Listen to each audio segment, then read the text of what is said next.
কুড়িগ্রাম জেলা শহরে অনুষ্ঠিত হলো জাতীয় নাগরিক পার্টি এনসিপির পদযাত্রা ও পথসভা। জুলাই আন্দোলনের দ্বিতীয় দিনের কর্মসূচিতে নানা স্লোগানে মুখর ছিল পুরো শহর। সবাই বলো হাতের তালি, একসাথে একতালে কুড়িগ্রামে, রাজারহাটে, উত্তরবঙ্গে। এদিন পথসভায় প্রধান অতিথির বক্তব্য রাখেন এনসিপির কেন্দ্রীয় আহ্বায়ক নাহিদ ইসলাম। তিনি বলেন, জুলাই আন্দোলনে ফ্যাসিস্ট শাসনের পতন ঘটলেও সেই ফ্যাসিস্ট কাঠামো এখনো টিকে আছে। এই ফ্যাসিবাদী স্বৈরাচারী ব্যবস্থা বিলোপের জন্য এক দফার ঘোষণা করেছিলাম। সেই ফ্যাসিস্ট সরকারের পতন হলেও সেই ফ্যাসিস্ট ব্যবস্থা কিন্তু রয়ে গেছে। সেই মাফিয়াতন্ত্র, সেই সন্ত্রাস, সেই দখলদারিত্ব কিন্তু রয়ে গেছে। পথসভায় আরো বক্তব্য রাখেন উত্তরাঞ্চলের মুখ্য সংগঠক সার্জিস আলম, দক্ষিণ অঞ্চলের মুখ্য সংগঠক হাসনাত আবদুল্লাহ, যুগ্ম আহ্বায়ক ও কুড়িগ্রাম 2 আসনের প্রার্থী ডক্টর আতিক মুজাহিদ এবং সিনিয়র যুগ্ম আহ্বায়ক সামান্তা শারমিন। আমরা আপনাদেরকে বলতে চাই, বিএনপির পুলিশ হয় না,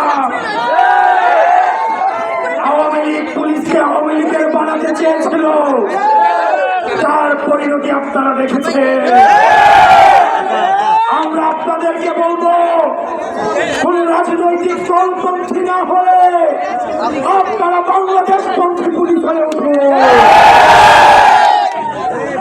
আমাদের এনসিপির পুলিশও প্রয়োজন নয়। আমরা ঢাকা কেন্দ্রিক রাজনীতি করতে চাই না।